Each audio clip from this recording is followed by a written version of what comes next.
코로나19가 지역에서는 소강 국면이지만 추석을 앞두고 있어 방역 당국은 여전히 긴장 상태입니다. 허석 순천시장은 전 시민에게 재난지원금을 지급하는 방안을 강구하겠다고 밝혔습니다. 빠른 시일 내에 결정하여 시민 여러분께 알려드리도록 하겠습니다. 코로나19 확산을 막기 위해 광양시가 구매한 열화상 카메라가 말썽입니다. 초기 작동부터 문제를 일으키더니 구매 과정도 구설에 오르고 있습니다. 제품에 대한 무한 신뢰만 가지고 설치를 해놓다 보니까 순천 성가롤로 병원이 노조 간부 해고를 둘러싸고 첨예하게 대립하고 있습니다. 정당한 절차 속에 처벌했다는 병원 측에 대해 노동조합은 부당 해고라며 반발하고 있습니다. 여수 고흥 완도에 이어 목포에서도 제주행 카페리 신규 취항이 이어지고 있습니다. 코로나19 속에서도 선사 간 경쟁은 더욱 가열될 전망입니다. 여러분 안녕하십니까? 월요일 여수 MBC 뉴스데스크 시작합니다. 전남 동부권의 코로나19 확산세가 고비를 넘기고 안정세를 찾고 있지만 다가오는 추석이 걱정입니다. 순천과 여수, 광양시 모두 사회적 거리 두기를 조금 더 이어가겠다는 분위기인데요. 문제는 상권의 침체와 시민들의 경제적 어려움입니다. 허석 순천시장은 재정이 어렵더라도 재난지원금을 전 시민에게 지급하는 방안을 찾아보겠다고 말했습니다. 박민주 기자입니다. 23개 기관단체가 참여한 순천시 코로나19 민간 공동대책위원회. 추석 연휴 특별 방역기간인 오는 28일부터 다음 달 11일까지 현행대로 2단계 거리 두기를 유지하기로 결정했습니다. 최근 3주간 새로운 감염원에 의한 확진자가 발생하지 않고 있지만 여전히 긴장감을 늦출 수 없다는 판단 때문입니다. 경제적 부담이 커지면서 순천시는 의회와 협의를 통해 가급적 모든 시민에게 재난지원금을 지급하는 방안을 강구하기로 했습니다. 민관 공동대책위원회의 의견을 충분히 수렴하고 시의회와 협의를 통해 최대한 빠른 시일 내에 결정하여 시민 여러분께 알려드리도록 하겠습니다. 여수시도 추석 연휴에 자체 방역을 강화합니다. 관내 20개 대형 숙박시설의 예약률이 평균 60% 수준을 보이고 있고 일부 콘도는 만실이 된 상황. 현재 42명인 기간제 방역관리 요원을 96명으로 늘려 주요 관광지 19곳에 확대 투입하기로 했습니다. 전 직원 전담제를 운영하고 또한 특별 방역 대책으로 기간제를 초행해서 관광시설에 우리가 방역 관리원을 현장에 배치할 계획입니다. 광양시는 추석 특별 방역 기간에 맞춰 전통시장과 대형마트 등 다중이용시설의 방역을 강화하고 있습니다. 사회적 거리두기 2단계 연장 여부는 이번 주에 결정할 방침입니다. 다가오는 한가위, 자치단체마다 이동자재를 공고하고 있지만 코로나19 방역은 또 한 번 시험대에 오르고 있습니다. MBC 뉴스 박민주입니다. 순천시가 다시 한번 착한 임대료 운동에 동참을 촉구하고 나섰습니다. 순천시는 오늘 보도자료를 통해 정부 지원이나 시의 힘만으로는 침체된 골목 상권을 살리는 데 한계가 있다고 밝히고 1차 위기 때처럼 착한 임대료 운동에 적극 동참을 호소했습니다. 올 초 착한 임대료 운동으로 순천 지역에서는 940개 상가가 감면을 받았으며 이 가운데 60%가 공공기관 관련 시설로 나타났습니다.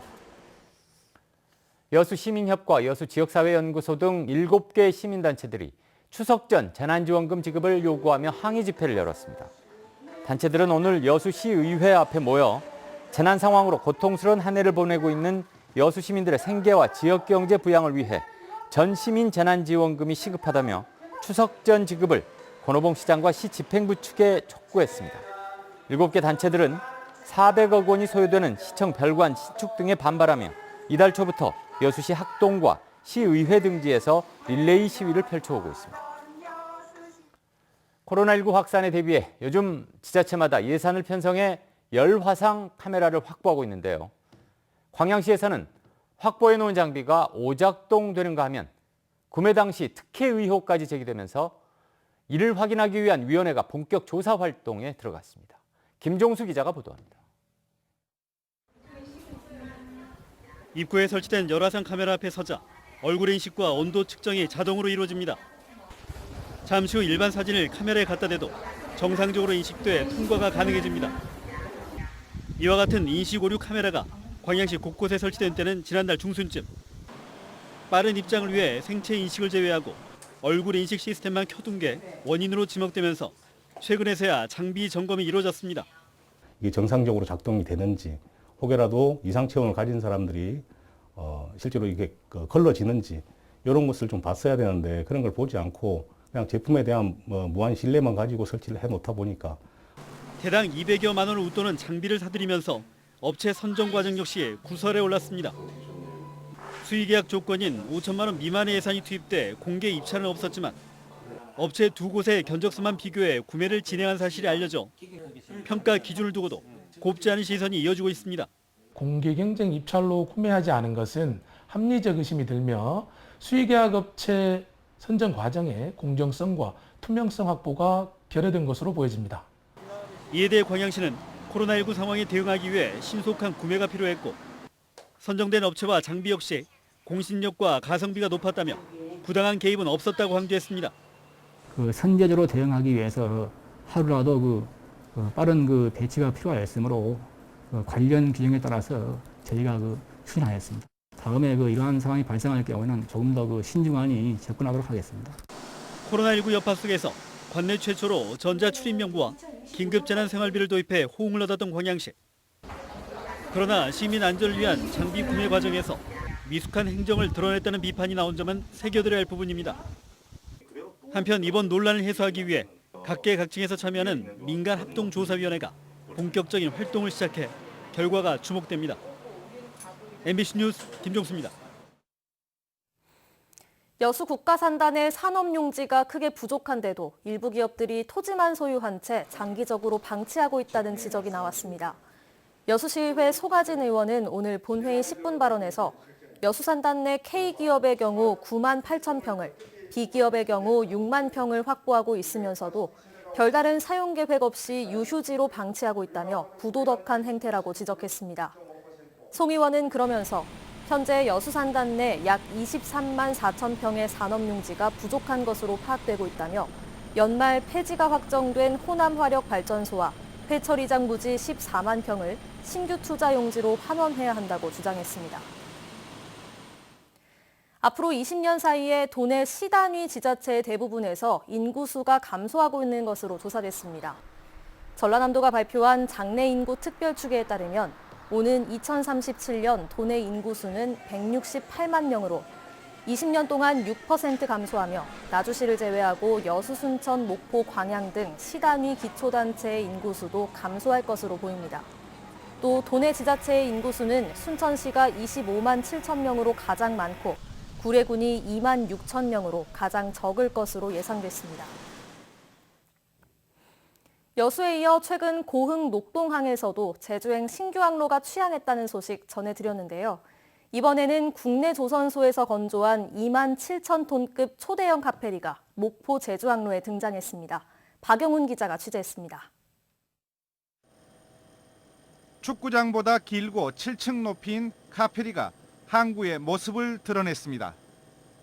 차량 478대 승객 1,284명을 한꺼번에 태울 수 있는 초대형 여객선입니다. 고급 객실, 영화관, 공연장 등 다양한 편의시설, 대형 유리를 통해 바다를 볼 수 있는 공간까지 크루즈선을 옮겨온 듯 꾸며졌습니다. 쉴 수 있는 공간들 그리고 맛있게 음식을 먹을 수 있는 공간들 이렇게 다 분리를 해놔서 여객들이 편리하게 이용할 수 있다고 생각을 하고 있습니다.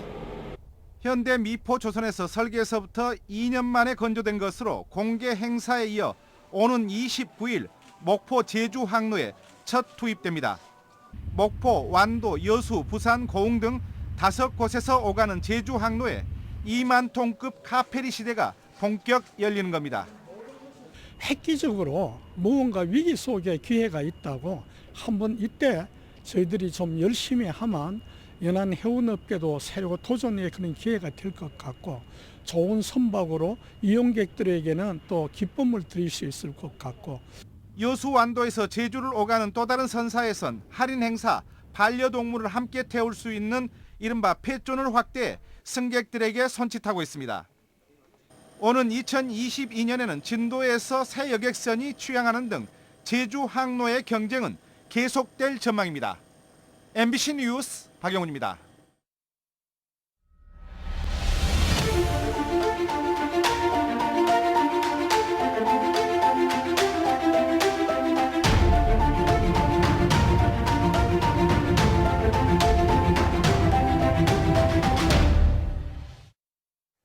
네, 전남 동부권 최대 병원인 성가롤로 병원에서 노사 간의 갈등이 고조되고 있습니다. 노동조합 간부가 환자 안전사고를 이유로 해고를 당한 상황이 도화선이 됐습니다. 노조를 탄압하기 위한 부당 해고라는 주장과 정당한 조치라는 입장이 서로 맞서고 있습니다. 조희원 기자입니다. 순천 성가롤로 병원에서 환자 안전사고가 발생한 건 지난해 4월. 임상병리사 A씨와 담당 간호사가 한 환자에게 혈액을 투여하는 과정에서 환자 이름을 착각해 다른 혈액을 투여하게 된 겁니다. 다행히 혈액형이 같았고 별다른 피해도 발생하지 않아 환자 안전사고 분류 단계 중 가장 낮은 근접오류 단계 사고로 분류됐습니다. 그러나 병원 측이 임상병리사 A씨에게 정직 3개월이라는 중징계에 이어 해고 조치를 내리면서 문제가 발생했습니다. 낮은 단계의 사고일 경우 징계를 하지 않는 것이 일반적이라며 병원 직원들이 반발하고 나선 겁니다. 정부도 환자 안전사고에 대한 보고율을 높여서 이를 토대로 재발률을 낮추는 정책을 적극적으로 권장하고 시행하고 있다. 징계나 처벌이 대안이 될 수 없다는 것을 실제로 성가롤로 병원에서는 최근 3년 동안 1,500건에 이르는 환자 안전사고가 발생했지만 징계를 내린 건 이번이 처음인 것으로 확인됐습니다. 병원 노조 측은 조합원 간부에 대한 보복성 징계라고 보고 있습니다. 해고된 임상병리사가 지난 한 해 동안 교섭위원으로 활동하며 근무 환경 개선을 요구하고 병원 재단 예산의 불투명성을 지적해 미운 털이 박혔다는 겁니다. 그 혈액 사고가 이전에도 있었고 이후에도 똑같이 발생을 했어요. 묻어두고 지금 가고 있는 거고. 그러나 병원 측은 중대한 사고에 따른 옳은 징계였다며 해당 임상병리사의 경우 반성의 기미가 없어 해고까지 하게 된 것이라고 반박했습니다. 앞으로 또다시는 이런 게 발생돼서는 안 된다는 것 때문에 더 직원들에 대한 어떤 경각심과 경종을 울리자는 차원에서 징계를 할 수밖에 없었고, 중앙노동위원회는 지난 5월 부당해고라며 복직 판결을 내렸습니다. 하지만 병원은 중노위 판결에 불복하며 또다시 행정법원에 소송을 제기해 사태가 해결될 때까지는 시간이 걸릴 것으로 보입니다. MBC 뉴스 조희원입니다. 순천의 청암대학교도 학교법인과 교수노조 측의 갈등이 고조되고 있습니다. 청암대학교 정상화를 위한 범시민 대책위는 오늘 보도자료를 통해 최근 청암대학교 학교법인 관계자들이 이현재 순천시의원에게 공개 사과를 촉구하는 1인 시위를 벌인 것을 지적하며 재단이 비리와 파행 운영의 책임을 회피하고 있다고 주장했습니다. 이에 대해 법인 측은 학내외 일부 세력들의 학교 운영권을 장악하려는 시도라며 교육부 이사 승인을 방해하려는 행동을 중단해야 한다고 밝혔습니다. 최근 제기된 광주 전남 행정통합과 관련해 전남 동부권 국회의원들은 신중한 입장을 나타냈습니다. 무등일보의 설문조사 결과에 따르면 광주 전남 국회의원 18명 가운데 찬성이 8명, 유보 7명, 무응답 2명, 반대 1명이었으며 주철현, 김회재, 소병철, 서동영 등 동부권 국회의원들은 내용 파악 등을 이유로 답변을 유보했습니다. 도당 위원장을 맡고 있는 김승남 의원은 원칙적으로 통합에 찬성하지만 지자체장과 각 시도당 위원장이 참여하는 연석회의가 필요하다고 밝혔습니다. 광주 군공항 이전 후보지에 고흥이 검토 대상으로 거론되는 가운데 고흥군 군의회에 이어 지역 사회단체도 반발하고 나섰습니다. 청정 고흥연대 등 39개 사회단체 대표들은 오늘 고흥군청 우주홀에서 모임을 갖고 광주 군공항이 고흥에 이전되면 군민의 피해가 불을 보듯 뻔하다며 군공항이 들어오지 못하도록 행정기관과 함께 적극 대응하겠다고 밝혔습니다. 오는 12월 3일에 치러지는 올해 대학 수학능력시험 응시자가 지난해보다 10% 이상 감소하는 것으로 집계됐습니다.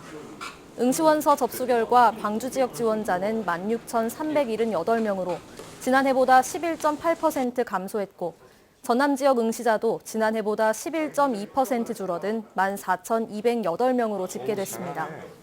올해 전국 수능 응시 지원자는 49만 3천여 명으로 지난해보다 10.1% 감소했습니다. 광양사랑 상품권의 올해 판매량이 100억 원을 웃돈 것으로 조사됐습니다.